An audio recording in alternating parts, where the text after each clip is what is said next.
Bonjour à tous, donc Anne-Laure Béat, directrice de l'AVED-ACJE, donc dans le département de l'Eure.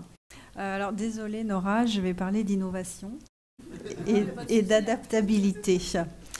Innovation et adaptabilité, donc c'est l'ADN des associations socio-judiciaires, puisque Robert Badinter l'a rappelé ce matin, il a fallu dès le départ faire preuve d'innovation, puisqu'il s'agissait de confier à la société civile tout un champ nouveau avec la mesure de contrôle socio-judiciaire. Alors un petit peu d'historique. Alors l'historique de l'AVED-ACJE est un peu calqué sur l'historique de toutes les associations socio-judiciaires. Nous, notre date de naissance, c'est 1984, où l'AVED, l'association d'aide aux victimes de l'Eure, et l'ACJE, ça ne marche pas. Voilà. Et la CJE, donc, ont été créées. La CJE, c'était l'association de contrôle judiciaire de l'Eure. Cette création s'est faite à l'initiative de magistrats, d'où des liens très étroits avec la juridiction dès le démarrage. En 2004, pour des raisons pragmatiques de sous, de budget, les deux associations ont fusionné. Alors il faut dire qu'elles avaient le même directeur, le même conseil d'administration, donc il était un peu logique que ça finisse par un mariage heureux et voulu à l'époque. Aujourd'hui, l'AVED-ACJE, c'est 28 salariés, donc répartis dans les deux services. On a un agrément du ministère de la Justice pour la partie aide aux victimes et puis des habilitations et conventions que je ne vais pas vous citer là parce que je n'ai que 10 minutes, avec la Cour d'appel de Rouen, donc ma première présidente qui était là ce matin, et du tribunal judiciaire d'Évreux. Alors, les missions de l'association, comme les autres, je ne vais pas m'appesantir, c'était de mettre en œuvre des mesures socio-judiciaires sous l'égide de la juridiction et évidemment en accord avec les politiques publiques qui peuvent être parfois modulatrices, on peut dire comme ça, enfin ça arrive assez souvent de changer, d'où des fois des virages dans le développement de nos activités. Ces missions donc, ont permis de développer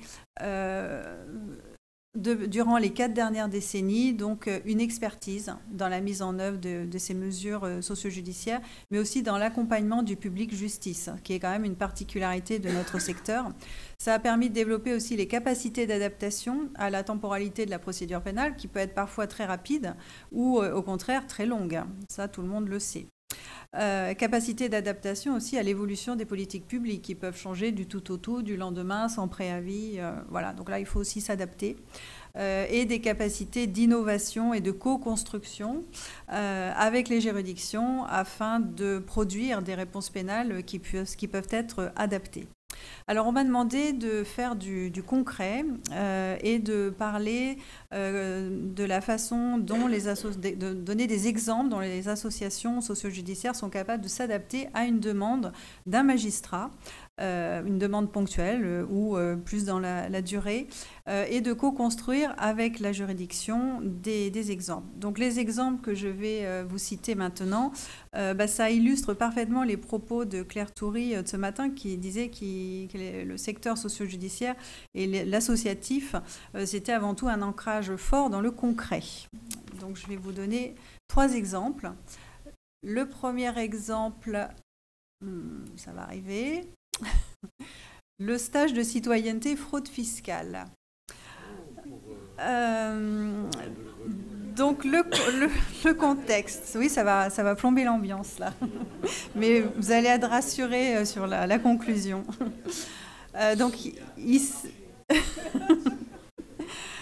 il s'agissait de répondre à une demande là, vraiment inusuelle d'un magistrat qui avait condamné un élu local médiatique à participer à un stage de citoyenneté, alors que l'infraction n'avait rien à voir avec la citoyenneté, enfin rien à voir avec, elle n'était un peu distante des infractions que l'on rencontre habituellement en stage de citoyenneté, puisque c'était la fraude fiscale. Puis pas une petite fraude fiscale, une certaine ampleur. Donc la crainte, c'était que dans notre stage de citoyenneté, l'élu local médiatique ne s'y retrouve pas et ne trouve pas un sens à la sanction. D'autant plus qu'il se trouvait avec le commun des mortels hein, dans ce stage à parler de citoyenneté.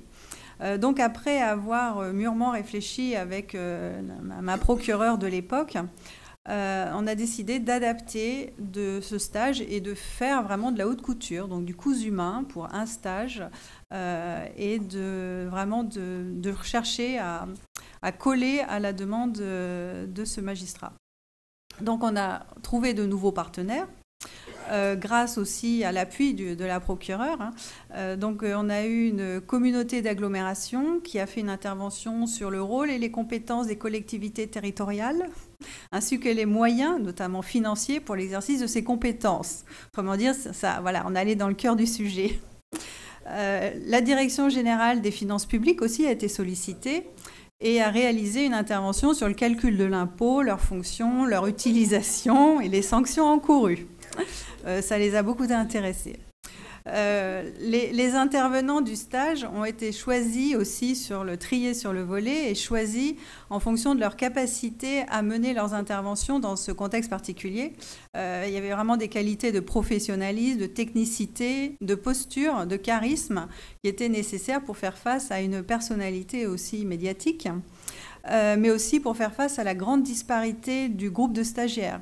Tant en termes d'infractions, on avait des infractions entre destruction d'un bon public jusqu'à la fraude fiscale de grande ampleur. Donc voilà, on ne jouait pas forcément dans la même cour. Tant en termes aussi de niveau de compréhension. Donc, le résultat, ça a été assez intéressant. Le challenge a été relevé. Le stage a donné entière satisfaction. L'élu local en cause est venu, a participé. Tout le groupe entier a participé. Et ça s'est fait dans le respect total des uns et des autres, des stagiaires, mais aussi des intervenants. Il y a eu des interactions très, très riches et amusantes parfois, lorsque l'élu local pouvait témoigner de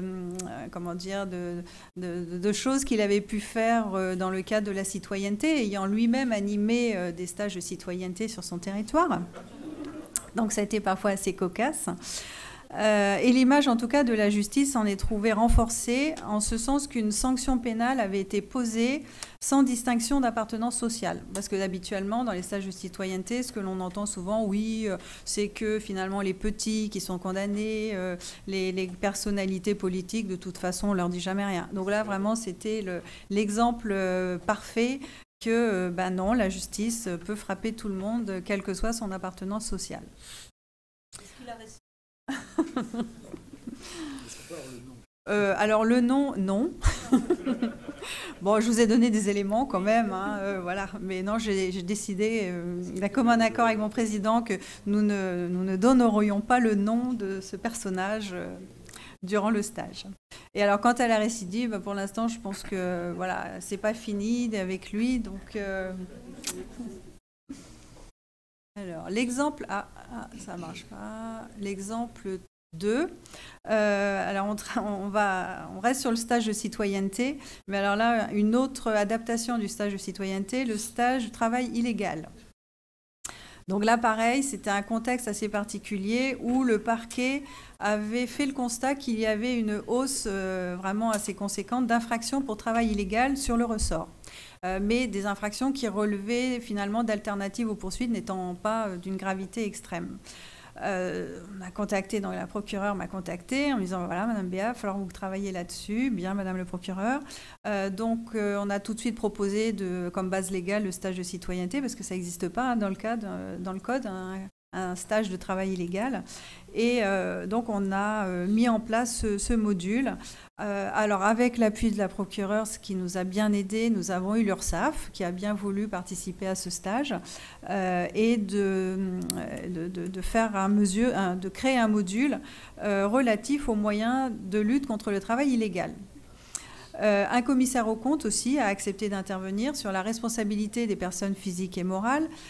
Et nous avions commencé aussi le stage par une intervention un peu classique d'un de nos juristes sur le dispositif de sanction pénale en France et le cadre légal du travail illégal.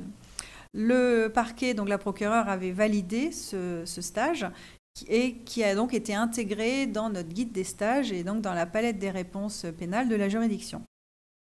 Bon, alors le résultat, le stage n'a pas démarré. Parce que c'était un ressenti finalement et pas vraiment objectif. Donc faute d'orientation, pour l'instant, il n'a pas encore démarré. Donc comme quoi l'innovation, ça ne marche pas à tous les coups.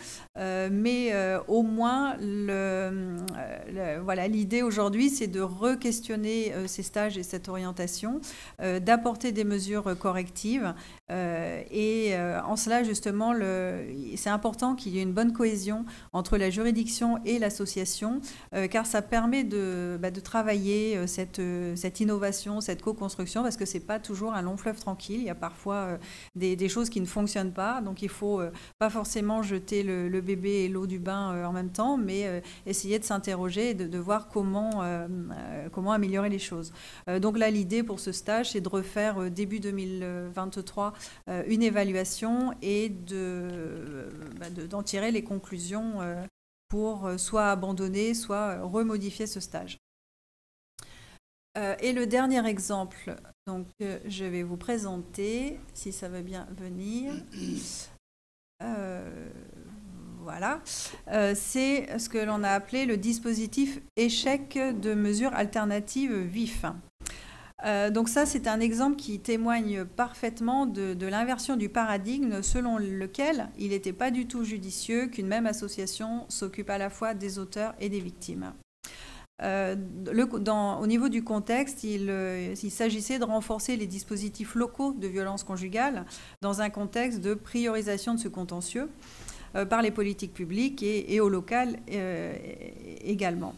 Donc l'idée pour le parquet, c'était de permettre à la juridiction de prononcer une réponse pénale adaptée dans les situations d'échec de mesures alternatives aux poursuites en matière de VIF.